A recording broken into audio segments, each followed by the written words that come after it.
This spread has been designed by myself over many years and is called Cybee Psychic Celtic Cross, or CPCC for short.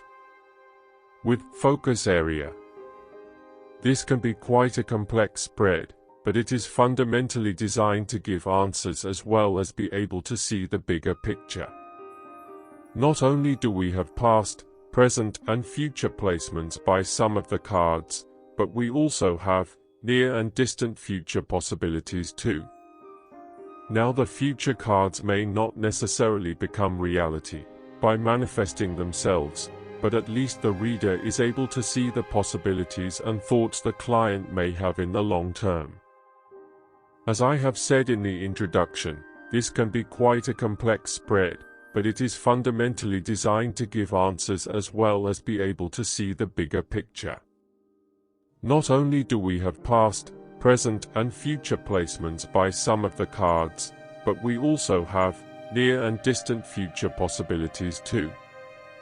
Now the future cards may not necessarily become reality by manifesting themselves, but at least the reader is able to see the possibilities and thoughts the Querent may have long term.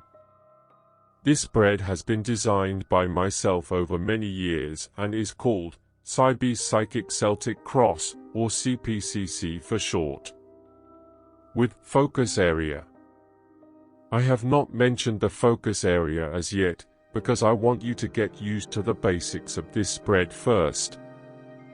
What can this spread do that no others can? Well, first of all, let me explain how it was developed. Over the years I would use between 4 to maybe 7 or more spreads for different types of readings and questions. Great, you might say. Practice makes perfect. Well, it wasn't that I never practiced, it was more that the spreads would cause me to doubt in what I was seeing in the cards. I knew that spreads could be designed for different uses. So I set about to design a specific type of spread. Now this spread had to have everything. Like a basic motor car that has been souped up, as they say. First of all, I was using the psychic layout of the Celtic cross for my general readings, and so the new design had to be similar to this. Also, as my readings became more and more in-depth due to the Querent requesting more of what I was seeing, it was becoming difficult to see more. The only answer was to use another type layout spread for, say, a quick yes/no answer on what had just been discussed.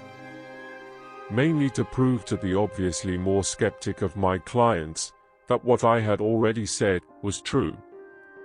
It had become a normal practice, which was starting to make me doubt my own skills as a reader. So, something had to be done to solve these problems.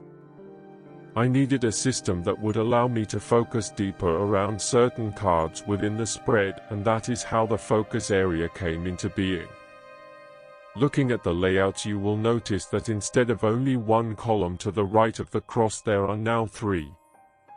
Look at Layout 2, and you will see I have shaded the normal shape of the Celtic cross in yellow, and you would expect that column 1 represents the present, as it does. So the spread is exactly the same as that of the Psychic Celtic cross, but with an extra 2 columns added to the right of the first. Tie our near future and long-term future, or distant future as I've named them. These 2 new columns can be used for future focus and the possibilities of the Querent actually doing something to change their situation. The reason why is because the cards should be showing their future influences. If the reading of the cross and first column is good, then the future cards should show improvement. If not, then something has or will go wrong. The client must be made aware of this and told that they must work harder once the balance has been restored, and not just sit back expecting it all to be happy families from there on. And so we can now see by having 2 extra columns that we are able to achieve more in a general reading than we could previously with a standard Celtic cross. It has now become more accurate, predictable and easier to understand what the future really does hold for the client. You also have a better chance of confirming one card with another, as there are another 8 cards on the table. The next area we need to look at is the middle card, card 12. This card is classed as the central card in the main part of the spread. It is surrounded by 8 cards, unlike card 1 that only has 4 cards round it. Card 12 is what you might call the main influential card of all. It has more power and potency on the reading than any other card. It should not be moved at any cost, as I will explain later. It also has a strong influence on those 8 cards round it too. If any of the 8 cards are negative and if card 12 is a major, it will conjunct with its surrounding cards, bringing the influence of the central card to bear on other cards. So please be aware how really powerful this card can be. On the other hand, if it is a minor, then it won't have such a great effect at all. Now if it is a court card, then the power of that card supersedes all other cards in the whole spread, because it could be a person. If it does turn out to be a person, then she will be having a great deal of effect on the client at the present time and in the near future. The first row I will deal with is where cards 7, 11, and 15 are placed. Some readers call card 7 the Querent's attitude, table 1. I also believe that it is their position in the matter. Basically where the Querent stands right now. Similarly, this is the same for cards 11 and 15, but remember that they are in the future. These cards should have manifested by now, well, certainly card 7. The other 2 will start to manifest as the time gets closer to their future status. Question? So in the example above, card 7, the Fool, what do you think has happened or about to happen? The second row is a bit more complex than it looks. Views of others and their influences. Table 1, now I believe this is where the power is. The kick-ass cards, so to speak. Simply because we can't change these cards or their influences because they are out of our control somewhat. Why? Because it is opinionated views from other people, be those opinions encouragement, direction, or maybe critical and uninvited. Whatever they are, a situation will start to arise simply because these cards are about to become reality.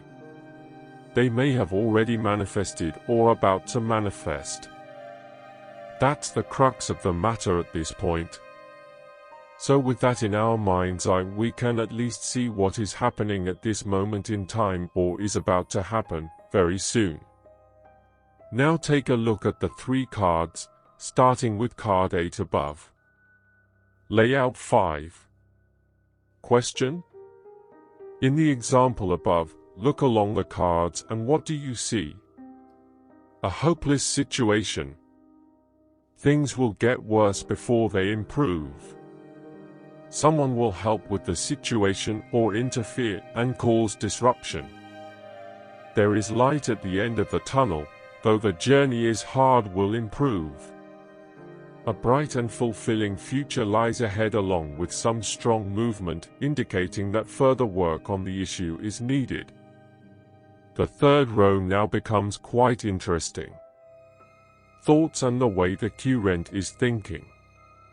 This is also an emotional area too. See table 1, thinking and thoughts can be good, bad or indifferent. They can also be very dangerous too. According to the Kabbalah, just thinking unpleasant or terrible thoughts about someone is termed as character assassination. Emotions also have to be checked by the reader at this point. So we now have to ask the Querent what they believe is the situation and what lies ahead for them. But first you must explain the cards you see and what you believe the Querent's thought process is. Question? So in the example above, layout 6, how can you determine what they are and will be thinking? Also, you will have to consider their emotions. They down or on a high? Are they overwhelmed with everything that has or is happening to them at this time? Are they feeling any pressure? Are they feeling depressed or stressed out? Whatever the cause, there is always a remedy, so don't give up at this point in the reading. At this stage, you will be as close to the Querent, psychically and intuitively, as they will be discussing their inner feelings with you now. The fourth row is the final step before you are introduced to the focus area. The outcome. As it states, this is the outcome but not the final outcome. The reason being is that there are still 2 more columns before the reading ends. Also, by linking this with card 6, the near future, it will become more obvious as to what the outcome will be.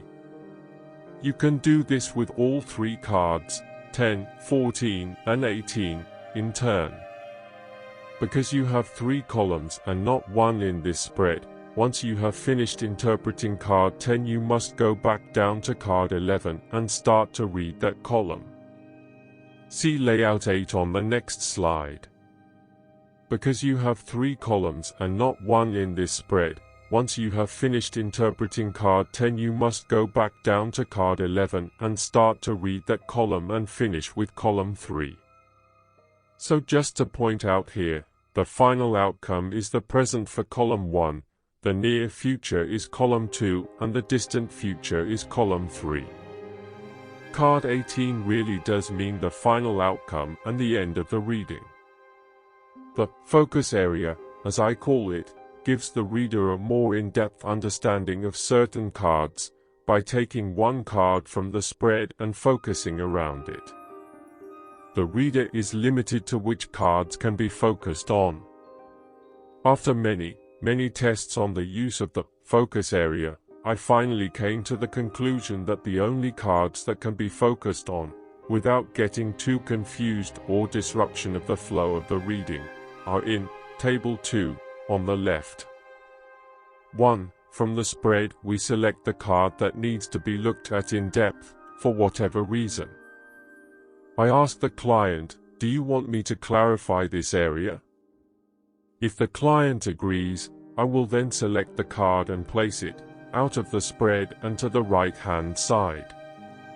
In this example I have chosen card 7, the Fool. 1. From the spread, we select the card that needs to be looked at in depth, for whatever reason. I ask the client, do you want me to clarify this area? If the client agrees, I will then select the card and place it, out of the spread and to the right-hand side. In this example I have chosen card 7, the Fool. 2. Once placed on the right by itself, layout 9, I now place 4 cards from the remainder of the deck, which has not been reshuffled. Take them from the top, with the left hand, and place them as shown in layout 10. 3. What we now have is a totally separate cross, with the selected card in the middle. We wanted to look deeper at the Fool, card 7. We already understand from its placement in the main spread along with its interpretation what to expect from this card. You may have to explain that it constitutes a new venture of some kind, a leap of faith, etc. The client has asked at this point, what is this new venture? Now you can take the card out of the spread and do your focus. Finally, we need to know what the placing of the 4 cards we have just laid mean. How to use the Focus Plus. The 4 new cards are also linked to form 2 new areas. The Thoughts or Thinking group, cards 2 and 4. The Reality or Manifestation group, cards 3 and 5. Layout 11. This now gives us even more information than previously thought, and enables for a much deeper interpretation of the majority of cards. Use of the focus area with other spreads. The focus area can be used with any other spread and was developed for this purpose.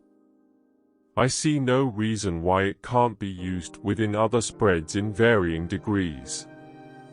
I am not going to illustrate the point here, but will use 3 other commonly used spreads to show the effect in a future lesson.